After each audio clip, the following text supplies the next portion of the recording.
Have you ever thought, is this just me when struggling to stay organized, start tasks, or manage time?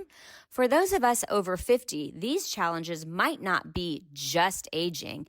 They could be ADHD hiding in plain sight for decades. I'm Jami Shapiro, host of Grandma Has ADHD, and I'm building a community where your experiences matter.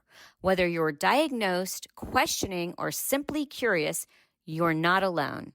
Our Facebook group is filled with vibrant, understanding people over 50 who share their stories, strategies, and yes, even their struggles, with plenty of laughter along the way. Ready to find your people? Join our growing Grandma Has ADHD Facebook community. Please like and subscribe to the podcast wherever you listen and share it with someone who might need to hear they're not alone, because ADHD doesn't have an age limit and neither does understanding yourself better. Together, we're changing the conversation about ADHD after 50. Come be part of the story.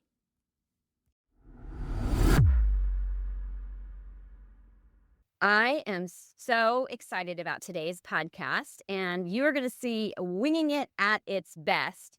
I am joined today by professional life coach Ryan Mayer, who is an accountability and mindset specialized in working with adult men and women with attention deficit hyperactivity disorder, or what we like to call ADHD. Ryan lives in his hometown of Cleveland, Ohio, with his beautiful wife, Andrea, and their three adorable children, Ethan, Lila, and Shane. Ryan earned his coaching certification through the Attention Deficit Disorder Coaching Association, where I also my coach. And he focuses on educating free like power. He is certified coach accredited at the ICF, which is the International Coach Federation, and it's considered the gold standard in the coaching industry. But what makes this so fun is that Ryan and I met 2 weeks ago at the international conference, and we were in an entrepreneur coaching session, and someone just stood up and said how amazing Ryan was. Coincidentally, and I don't know if you know this, Ryan, you gave a TED Talk on October 6th called Task Triage, How to Stop Spinning and Start Winning. And mine was on October 7th called The Clutter Between Us. Wow. And I just want to say this too. Ryan and I, we both had he has a scheduling system and I have a scheduling system, and our scheduling systems didn't talk. We only were using our scheduling systems to come to this. Neither of us knew if we were doing a podcast. But after listening to your podcast, I just knew that we could just go with it. So hi. Oh, hi. Coach Ryan Mayer, first time listener, first time appearance. So proud to be here to hang out with Jami. She has a personality that's as bright as her orange logo and her orange shirt and her orange branding. And I loved that when we were texting 5 whole minutes before our meeting, we were able to figure it all out, because that's how we roll with ADHD. That's right. You were on Zoom. I was on StreamYard. And It's fine. Fun fact, did you know that the International ADHD Awareness color is orange? Yes. Okay. And that is a fun fact. I didn't until recently, but I do know that, and I second that because I think it's a great color. It's such a happy color. And interestingly, it was the color of my business that I started before I knew I had ADHD. So that big, I don't know, some say coincidence and some say divine. I like to say, and this, I got to give credit where credit's due. My friend Will told me about this. Faith is a big part of my life. And so he introduced me to the phrase, coincidences are God's way of remaining anonymous. I love it.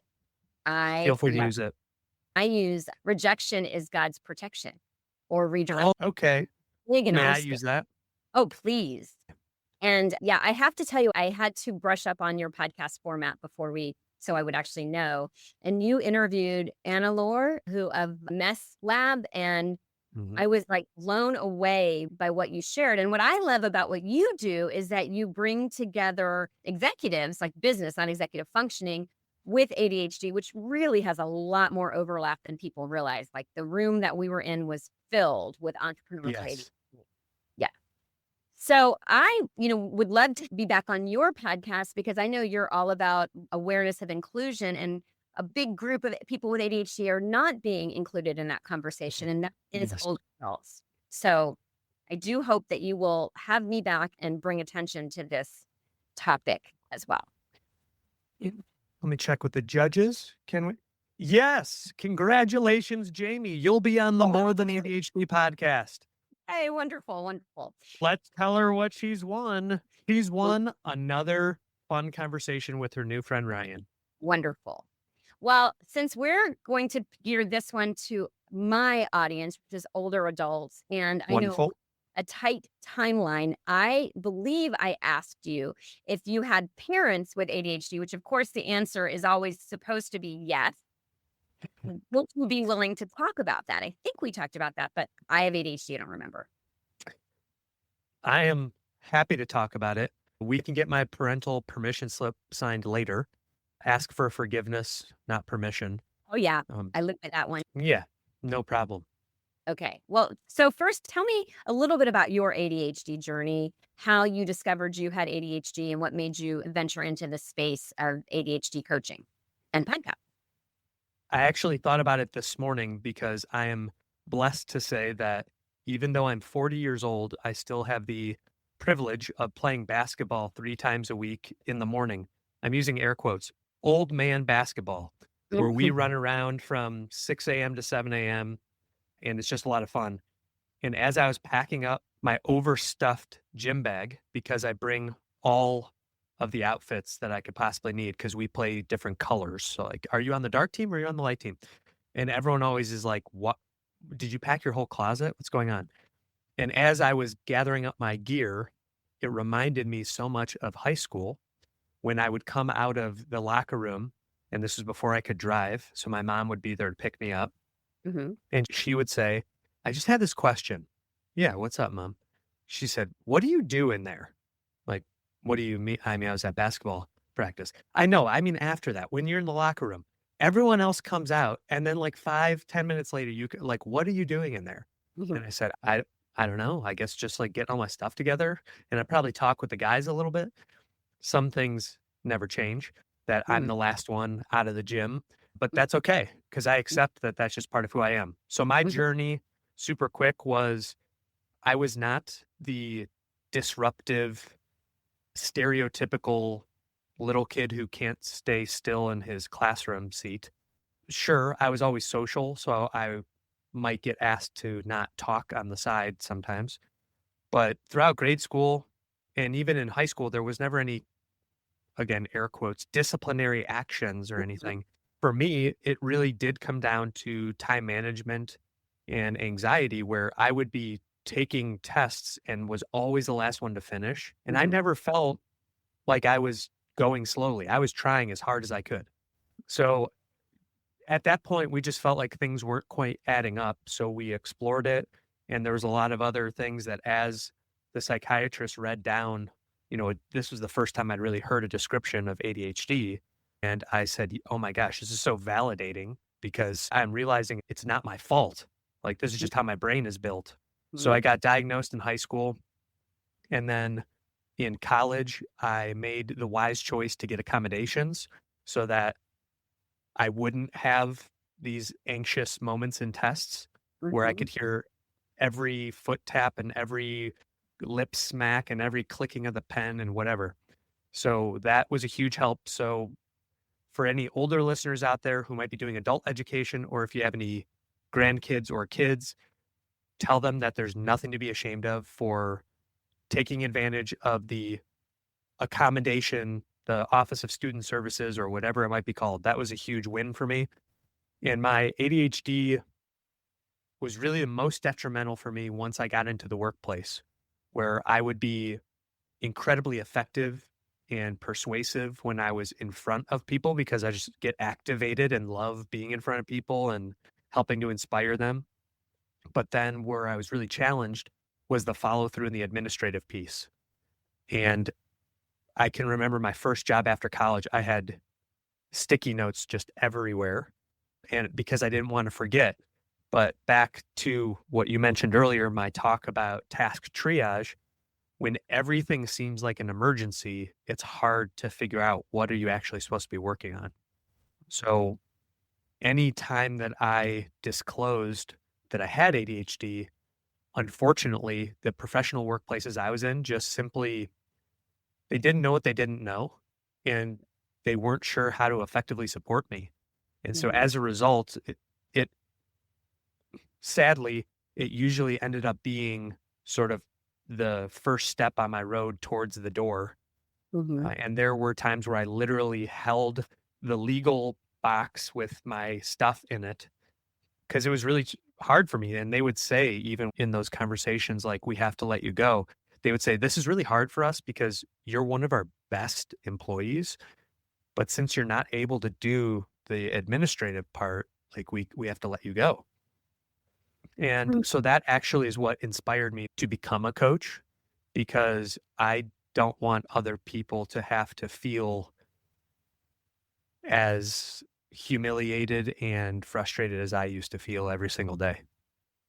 Wow. Well, first of all, I can so relate to what you're saying. I'm great at quote being on, although I don't like small talk. I have a personality. I know that I have this personality, and I would shake hands and kiss babies and collect business cards, and then they would end up on a pile on my desk. And when I realized that the ADHD was the follow through, I started just shouting it to the world like this is, where I live.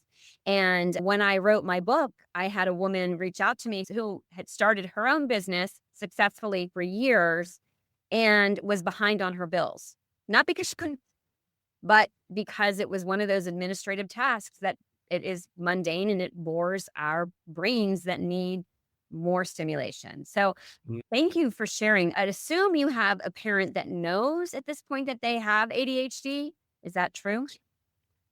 You should never assume, Jamie, because despite my parents being extremely supportive of my ADHD journey and of my business, in the last 5 years, they still have never found it necessary to seek a diagnosis. So, and everyone's on their own journey. So I'm not Absolutely. here to make them do anything they don't want to do. Sure. Well, I will tell you that when I started this podcast, Grandma Has ADHD, meant to be for people 50 and over with ADHD, I was asked, why does it matter? And I will tell you that since discovering my mother's ADHD, she was 77 when I realized, or about to turn 77, our relationship has transformed. But more Mhm. importantly, the way she sees herself has transformed. And my statement would be, at what point do you wanna stop growing or understanding yourself better? So I respect that, and I know that we're dealing with different generations. I know I'm a Gen X, and we are more open about confronting challenges. You're a millennial, and then you go to Gen Z, and they'll talk about everything, and they'll put it all over social media, right? But I'm looking at the silent generation, they don't talk about anything. The boomers are slowly warming up to it, right? So I'm somewhere in that equilibrium in that middle space. But thank you for saying that I should assume. Just a conversation so that maybe one day they are open to the exploration.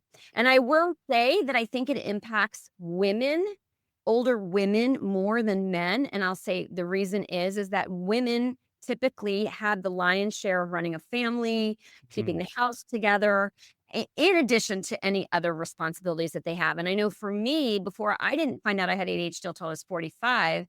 And I remember I have 3 children as well, missing a parent teacher conference and going Mhm. to my ex-husband and saying, "I can't seem to get it together." Like, I couldn't seem to figure out, like, my friends were doing the sticker charts and the gold stars, and I was consistently inconsistent. So, anyway. Mm.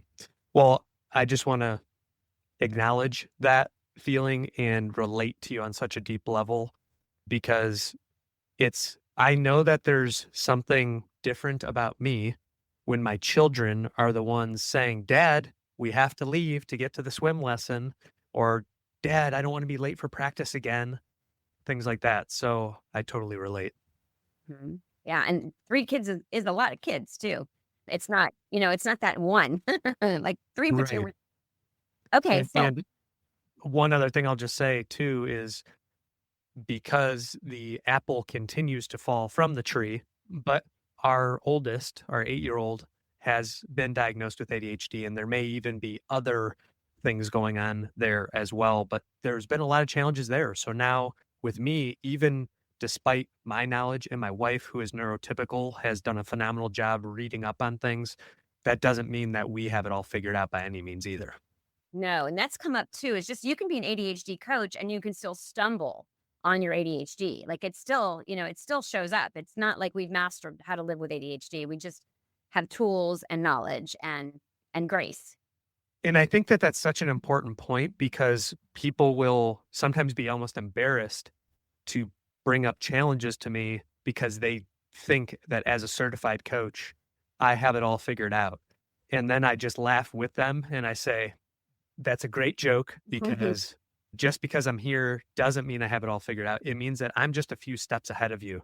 But that's the same encouragement that I give to aspiring coaches when they say, how could I possibly be a coach when I don't even know how to run my own life? Because with us being ADHD, we are really good at helping other people and we're so observant and we notice things and we have great ideas. So I can coach people all day long. That doesn't mean I'm an expert at coaching myself. Yeah, exactly.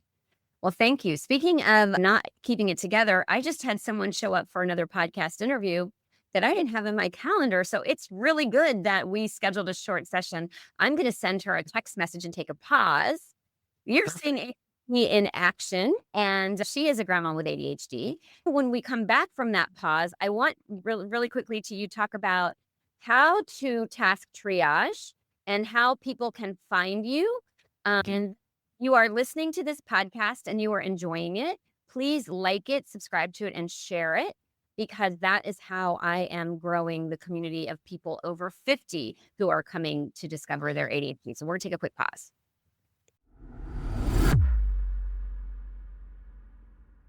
You know that feeling when Monday rolls around and you have all the plans, but by Tuesday, you're already behind? Yeah, me too. That's the ADHD brain doing its thing. I'm Jami Shapiro, and I'm launching something I wish had existed when I first discovered my ADHD. Grandma Has ADHD, a membership community for women who found out later in life that they have ADHD and have spent way too long feeling like they don't quite fit in. Here's the thing, going it alone doesn't work for ADHD brains. We need accountability without judgment. We need people who get it. And we need structure that actually sticks. That's why I'm kicking things off with Monday Momentum and Make It Happen sessions. 1 year of ADHD coaching followed by body doubling, where we actually do the things together. No more lonely to-do lists, no more starting strong and fading by Wednesday. If you join the Founders Circle, you'll lock in this low rate for life as long as you keep your yearly membership. Plus, you'll get quarterly private sessions with just me and the other founders as we build this community together. This isn't just another membership created to take your money. This is the support system we've been looking for. Head to jamishapiro.me to add your name to the interest list. Let's stop going it alone. That's Jami Shapiro, JamiShapiro.me.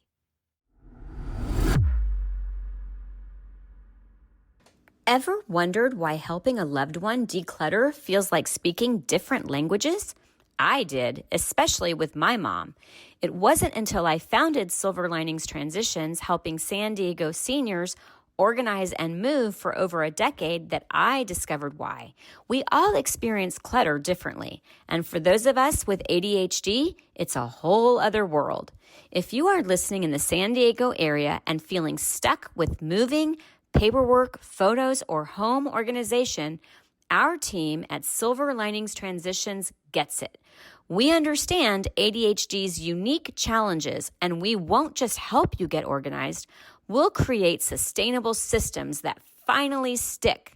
Schedule a consultation with our team today at 760-522-1624. That's 760-522-1624. 1624 or find us at silverliningstransitions.com. Before you do task triage really quickly, I like to ask the button question that we heard from Pen Holderness talk at the ADHD conference last year. If you could press the button and not have ADHD, would you press the button? I'm thinking. We don't have time for you to think because you've still got to do task triage before we have to end the call in 5 minutes. Recalculating.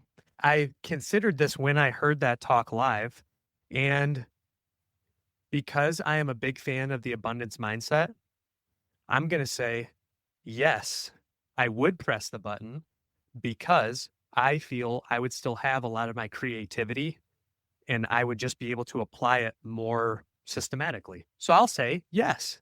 Okay, so you're going to be the very first person who held a yes answer. I figured, and that was against my initial reaction, but I'm okay with it. Final answer. Okay, so let's do Task quick triage. Yeah. and how- Oh, trust me. Okay. Jamie, when you are in the ER of everyday living, you have to be able to work fast. So don't worry. I can turn up the speed on my talk so that I can get through the whole thing in No. plenty of My time. people have processing and slower hearing. So okay. I was only kidding about that, and I will take my time. So the idea of task triage was inspired by a TED talk from an emergency room doctor. I, of course, don't remember her name at the moment. Mhm. She said that very similar to your story, Jamie. She was thinking, how can I try to pull all this together? Because she was so effective at work, but at home, things were falling apart. And so Mhm. she realized she had to do the same thing at home that she did at work as an ER doctor, which was to triage. So Mhm. here are the categories she broke it down to, which I'm going to share with your audience right now. Red is the most urgent, must get done, life threatening, gunshot wound to the neck. They're going to die if we don't take action. Yellow is severely broken arm, needs medical attention, but is not going to die. And if it needs to wait a couple hours, it can, or maybe till tomorrow. Green is perhaps someone got a pencil stuck in their nose or whatever. It's something that is maybe a little bit painful, definitely inconvenient, but not going to be life threatening. And that is something that's a task where it's like, yeah, okay, if I can get this done in the next couple of days, that'll be good. And the last category, which most of us are scared of, is the black category. And the black category is, I'm sorry, Mrs. Smith, there's nothing more we can do. In other words, no matter how much work you put into this thing, it's never going to get you the output that's worth the time of putting it into the task. So they might, the proverbial like doing chest compressions and the person's just not going to come back. So you apply those same coding, that same system to the Mhm. tasks as they come through the double doors of your brain, of your life, of your inbox, or of whatever. Think to yourself, is this going to be, and I'm using air quotes, so go with the analogy. Is this life threatening? Is this a huge thing that needs to be addressed right now? If it is, do it. If it's yellow, find a time to work on it because it really needs to be done soon, but it's not quite red. Green, maybe you do it now, maybe you don't. And then black, you just got to be willing to say no.